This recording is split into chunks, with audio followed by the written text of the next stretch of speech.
Bonne soirée, guys. Ce soir, j'ai décidé de vous présenter mes petits arbres. Petit fuchsia. Un vieux fuchsia qui était dans une jardinière que j'ai séparé. Ça fait 2 ans, qui est en pot. J'en ai deux, j'en ai un autre.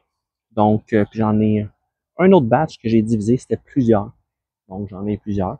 Donc, c'est ça. C'est un arbuste qu'on voit souvent dans les jardinières l'été ici au Québec. Ils vendent ça. Après ça, les gens les jettent. Ouais, à la poubelle, puis c'est tout. Mais ça survit à l'intérieur. Moi, je les gardais justement à l'intérieur à 5-6 degrés Celsius pendant tout l'hiver. J'avais même quelques fleurs pendant. Je fatiguais les petites bébites. Les petites bébites alentour de moi. Donc, c'est ça, mais je les gardais à l'intérieur. Puis, il y avait quand même des fois quelques fleurs. Donc, l'hiver, c'est sûr qu'il est au ralenti en semi-dormance. Donc, c'est ça. Puis là, l'été, je mets ça à l'extérieur en potage. On fertilise bien, ça pousse beaucoup. Puis là, vous voyez la floraison, beaucoup de fleurs. Si vous voulez une bonne floraison, mettez au soleil complet.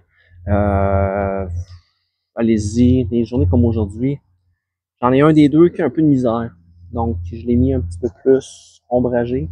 J'étais pas à la maison aujourd'hui. Donc, c'est sûr, c'est un petit peu plus difficile pour eux autres. Les journées bien chaudes, coupez le soleil, justement, de gros soleil. Donc, vous mettez un endroit avec un petit peu moins de soleil direct, mais le soleil va favoriser la floraison. Donc, c'est pas mal ça. Vous voyez, c'est beau, c'est vraiment sharp. Les gens jettent ça, fait que regardez ça, puis ça fait un bel arbre. Moi, j'ai laissé pousser en forme cascade.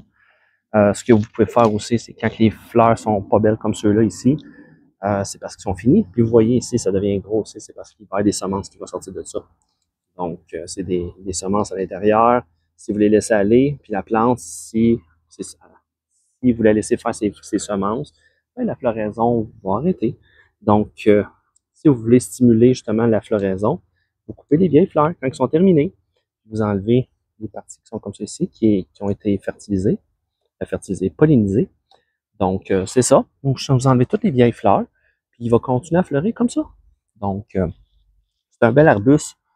On va ici, un que j'avais oublié. Ça vient gros, puis il y a des semences. Je pense que, ouais, regardez, il y a un paquet de semences là-dedans. Donc, si on les laisse dessus, ben l'arbre, sa job est fait.